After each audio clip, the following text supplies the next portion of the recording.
E aí pessoal, tranquilidade?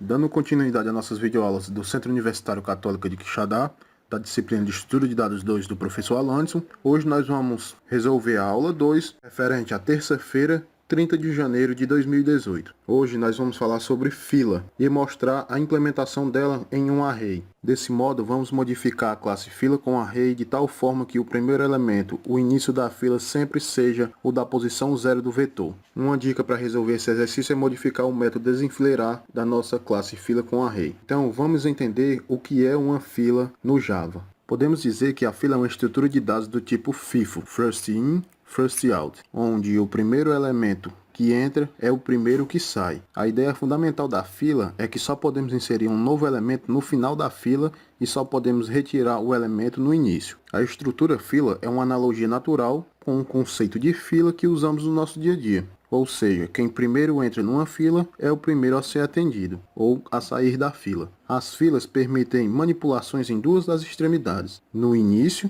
ou na frente, e no fim, ou na cauda. As inserções são feitas na cauda e as remoções são feitas na frente. Vamos dar uma olhada no código agora? Bom, como nosso exercício consiste em elaborar uma forma que o primeiro elemento, o do início da fila, sempre seja o da posição 0 do vetor, então vamos diretamente ao método desenfileirar. Aqui no método desenfileirar, vamos remover alguns elementos. Mas para remover esses elementos, primeiro a gente tem que verificar se o nosso vetor está vazio. Por isso a condição if, para quem não sabe, o exempt é responsável por verificar se o vetor está vazio. Em seguida, criamos uma variável temporária para guardar a referência do índice do objeto que está no nosso vetor, quando ele for removido. Lembrando que nosso método se trata de um object e ele tem que retornar alguma coisa, que no caso vai ser essa variável temporária, que vai retornar o objeto removido no final. Esse código já havia sido implementado antes em sala de aula e pegamos ele só para modificar. Nesse caso, a modificação feita foi no for, que com essa condição forçamos os elementos presentes no nosso vetor a caminharem para a esquerda, sempre ficando o elemento da frente sempre na primeira posição do vetor, de tal forma que essa estrutura sempre vai ser reiniciada, sempre que ele atingir a capacidade máxima do vetor, que nesse caso é 5,